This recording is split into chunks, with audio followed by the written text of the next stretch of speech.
Hi, my name is Brett Allison, and I am a senior consultant with IntelliMagic. I wanted to talk to you today about our EMC Unity support and go over some of the key metrics when evaluating an EMC Unity system. So one of the things that we do is we group the key performance metrics in a single view so that you can see both all of your EMC Unity systems and their key performance metrics in a quick glance. In this environment, I'm only looking at one particular EMC system, and you can see we've got four metrics. The I/O rate. The I/O rate bubble indicates the relative activity. We don't evaluate I/O activity in terms of good or bad. It's more of just a relative indicator. What we do evaluate as a good or bad is the throughput. The throughput tends to have a direct correlation with front-end bottlenecks and constraints and overall system health and capability. We also evaluate the response times for the system and the drive busy. These are all key performance metrics. When we look at this particular chart, we see a yellow outline. We see a warning on the drive busy. The rating when we hover over it is 0.21, and that also is the highest rated element within the chart. Now, if we want to drill down and see a little bit more what's happening on the system, we can see those key performance indicators over time, as well as the most active volumes and the port throughput. Port throughput is also a good way to see how well the workload is distributed across the available ports. Now, one of the things I want to point out here for our read and write throughput is that although it's green, we do see that during the end of this analysis period at 2 p.m., we do start to get into the darker area. Now, this darker area indicates the warning area where the system's capabilities are being hit pretty hard.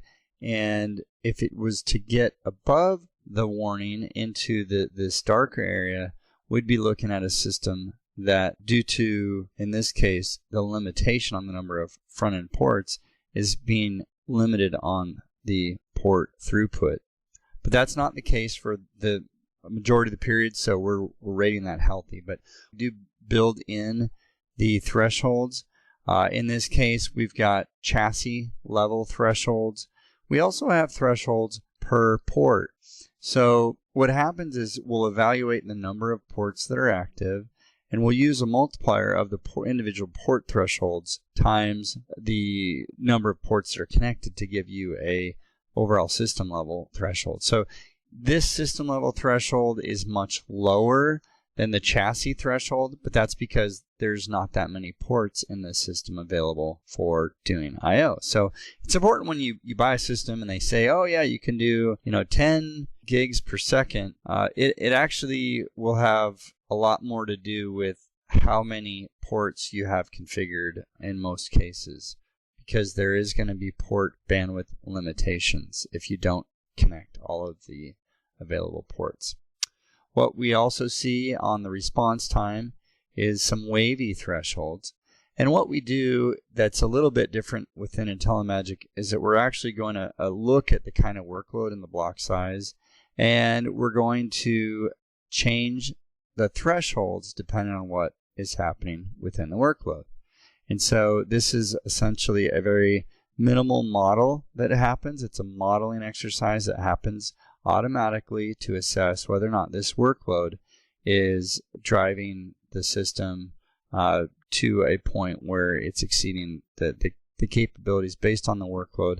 And it's not about the response time from a service level agreement perspective, but it's about based on the actual workload, what you should expect. Now, we do see that the drive busy has a rating of 0.47, and that is anything over a third of the time above the exception, or 100% of the time above the warning will get you into that area where you're showing red, and that just indicates that there's more risk to saturating this area. Now, when we are drilling down on the actual drives, and we'll go to the actual disk drives here.